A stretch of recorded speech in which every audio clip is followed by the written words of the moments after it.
ஜோதிட மகாஸ்ரீ ஸ்ரீ சதீஷ் அவர்கள் பேச வருகிறார். சங்கத்தின் சார்பாக பொன்னாடை போட்டி துணை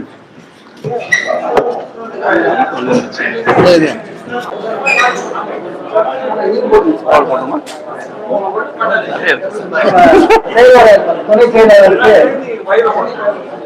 பொன்னாடை போட்டு தெரிவிக்கிறார்.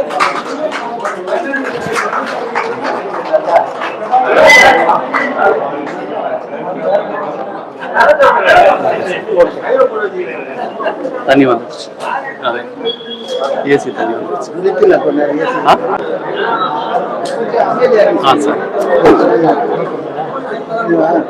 இது மட்டும் படிக்காது.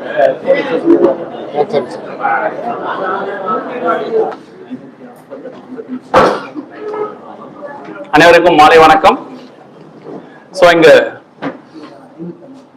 வாராவின் ஜோதிட மாநாட்டுக்கு வந்திருக்கக்கூடிய அனைத்து ஜோதிட நல்லுள்ளங்களுக்கும் எனது மனமார்ந்த வணக்கங்களை தெரிவித்துக் கொள்கிறேன்.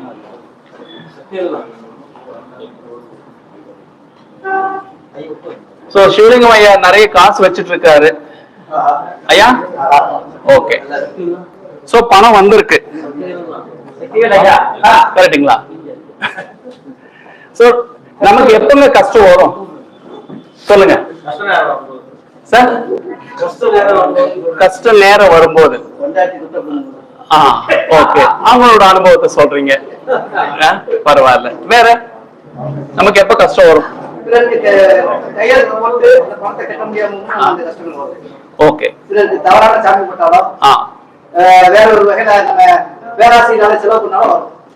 நன்றி. கட்டாயம் இப்ப ஐயா சொன்ன மாதிரி எல்லாமே கரெக்ட் தான். ஓகேங்களா? ஒருவர் தன்னுடைய சுயத்துன்றது தன்னுடைய character, original character, real characters எப்ப அவர் வந்து இழக்கிறாரோ அப்பதான் கஷ்டம் வரும். ஓகேங்களா? அதுதான் ரொம்ப முக்கியமானது. இப்ப நான் இங்க வந்து பேசணும் அப்படின்னு நான் நினைச்சிட்டு வரேன். ஓகேங்களா? ஒரு அதர் ஸ்டேட்ல இருந்து நான் வந்திருக்கேன், சித்தூர்ல இருந்து வந்திருக்கேன். ரொம்ப தூரம் சித்தூர், வெள்ளூருக்கும் சித்தூர் ரொம்ப தூரம், நிறைய தூரம். ஓகேங்களா? நான் செலவு பண்ணிட்டு வரேன். அப்போ என்னுடைய இடத்துல இருந்து நானே இடப்பெயர்ச்சி வரும்போதுதான் எனக்கு செலவுகள் வருது. கஷ்டமும் அது உடல் உழைப்போ ஒரு கஷ்டமா வந்துட்டு இருக்கு. ஓகேங்களா? அப்ப அந்த கஷ்டத்தை நான் வந்து ஃப்ரீயா, அதாவது என்ஜாய்மெண்டோட வரணும்னா நான் கார் வச்சுட்டு வரலாம். அப்ப அதுக்கு நான் செலவு பண்ணி ஆகணும். ஓகேங்களா? அப்போ தன்னுடைய சுயத்தை ஒருத்தர் எப்போ, அது வந்து நல்லது இருக்கலாம் கெட்டது இருக்கலாம். தன்னுடைய சுயத்தை எப்போ ஒருத்தர் இழக்கிறாரோ, ஸ்பெண்ட் பண்றாரோ அப்பதான் கஷ்டம் வரும். சரிங்களா? இப்ப மார்னிங் சொன்னாரு வெங்கடேசன் ஐயா, ஒசூர்ல இருந்து வந்து, ஒசூர் தானே சார்? நன்றி சார். ஒசூர்ல இருந்து ஐயா வெங்கடேசன் ஐயா சொன்னாரு, பிச்சைக்காரன் சொல்லக்கூடாது அப்படின்னு. நான் சொல்றேன், எல்லாருமே பிச்சைக்காரன் தான். சரிங்களா? நீங்களும் சரி, நானும் சரி. இது ஒரு சின்ன எக்ஸாம்பிள் எப்படி சொல்லணும்னா, முருகப்பெருமான் அவரோட அப்பா கிட்ட அந்த பிரம்மருக்கு பனிஷ்மெண்ட் கொடுப்பாரு இல்லைங்களா? ஓகேங்களா? அப்ப சொல்லுவாரு, நான் மட்டும்தான் இங்க ஆண் பிள்ளை அப்படின்னு. கரெக்டுங்களா? அது முருகப்பெருமான் சொல்லுவாரு தன்னோட கருத்து. ஏன்னா அவரு தான் சிவபெருமான் கிட்ட இருந்து உருவானவர். அவர் மட்டும்தான் ஆணுக்கு மட்டும் பிறந்தவர், அவர் ஆண் பிள்ளைன்னு சொல்லுவாரு. அதே மாதிரிதான் நானும் சொல்றேங்க, நம்ம எல்லாருமே பிச்சைக்காரன் தான். சரிங்களா? ஏன்னா ஒவ்வொருத்தருக்கும் ஒவ்வொரு தேவை இருக்கும், அதை நம்ம பிச்சை எடுக்கிறோம். ஒண்ணு அறிவு பிச்சையா இருக்கலாம், இல்ல பொருள் பிச்சையா இருக்கலாம். ஓகே, இது ஐயா சொன்ன மாதிரி வயிற்றுக்காக சாப்பாடு பிச்சை எடுக்கும். அப்போ எல்லாமே வந்து இந்த கடவுள் கிட்ட இருந்து நாம எடுத்த பிச்சைகள். நான் வந்து ஜஸ்ட் ஃபியூ மினிட்ஸ் தான் பேச வந்திருக்கேன். ஓகேங்களா? அப்ப என்னன்னா முடிஞ்சிருச்சு, அவ்வளவுதான். நாம பிச்சைக்காரன் சொல்றதுதான் வந்திருக்கேன். ஓகேங்களா? முக்கியமா இங்க வந்து ராகு கேதுக்கள், முதல்ல சொன்ன மாதிரி ஐயாவும் அதே தான் சொன்னாரு. ராகு கேதுக்கள், நிழகிரகம், சாயகிரகம், விஷகிரகம் அப்படின்னு ஏகப்பட்ட பேர் இருக்குது. ஓகேங்களா? இருக்கிறவங்களுக்கு ஒரு பேர், இல்லாதவங்களுக்கு ஏகப்பட்ட பேர் சொல்லலாம் இல்லையா? அந்த மாதிரிதான் இல்லாத ஒரு கிரகத்துக்கு பட் இல்லைன்னாலும் அதனுடைய பலம் அதிகம். சரிங்களா? அப்படி இருக்கும்போது இந்த ராகு கேதுக்கள் ரொம்ப பலம் அதிகம். பாம்பு என்றால் படையம் நடுங்கும்னு சொல்லுவோம், 10ல பாம்பு இருந்தா பணம் பறந்தோர்னு சொல்லுவோம். அப்ப இந்த ராகு கேது எல்லா கிரகத்துக்கும் பழமொழிகள் இருக்கு, பட் ராகு கேதுகளுக்கும் இருக்கு. அதுல இது ஒரு சில எடுத்துக்காட்டு. அப்படி இருக்கும்போது 10ஆம் இடத்துல ராகு இருந்தா பணம் பறந்து வரும். எப்படிங்க? ரெக்கம் முடிச்சிருக்குமா?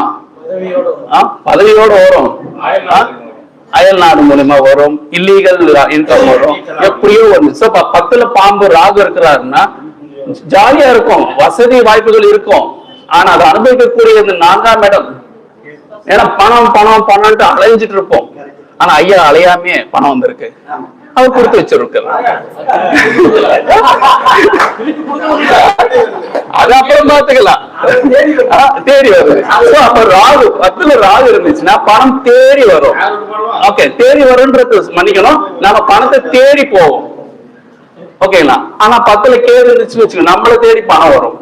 ஆனா இப்ப பொதுவா சொல்லுவாங்க 10ல பாம்பு இருந்தா பணக்காரன், 10ல கேது இருந்தா கோட்டீஸ்வரன் சொல்லுவாங்க. நான் சொல்றேன் 10ல பாம்பு இருந்தாலும் பிச்சைக்காரன் தான், 10ல கேது இருந்தாலும் பிச்சைக்காரன் தான். ஓகேங்களா? சோ 10ல பாம்பு இருந்துச்சுன்னா நம்ம இறையை தேடி தேடி போறோம். அதாவது இறை சின்னறை இறை சாப்பாடு, சாப்பாடு மட்டும் கிடையாது, பொருள் ஆதாரம் எல்லாம். ஆனா இதே 10ல கேது இருந்துச்சுன்னு வச்சுங்களேன், இறையை தேடி போவோம். இறை பெரிய இறை சாப்பாடு. ஆனா நமக்கு எல்லாம் இருந்தாலும் நமக்கு நம்மளோட எய்ம் எங்க, இறைவன் கிட்டதான். சோ அப்போ இறையை தேடினாலும், ஒரு பறவை இறையை தேடுது, ஒரு புலி இறையை தேடுதுனாலும் அது அப்ப நாம இறையை தேடி உழைக்கிறோம், பிச்சை தான் எடுக்கிறோம். கடவுள் தான் பிச்சை, இந்த பிரபஞ்சத்திலிருந்து நாம எடுக்கிறோம். ஓகே, சோ எது இருக்கிறதோ அதை இங்கிருந்து தான் நம்ம எடுக்க போறோம். அது பகவத்கீதை சொல்ற மாதிரி எது எடுக்கப்பட்டதோ அது இங்கிருந்து தான் எடுக்கப்பட்டது அப்படின்ற மாதிரி. சரிங்களா? அப்போ இறையை தேடி போறது ராகு, இறையை தேடி போறது கேது என்று சொல்லி இந்த நல்ல வாய்ப்புக்கு நன்றி.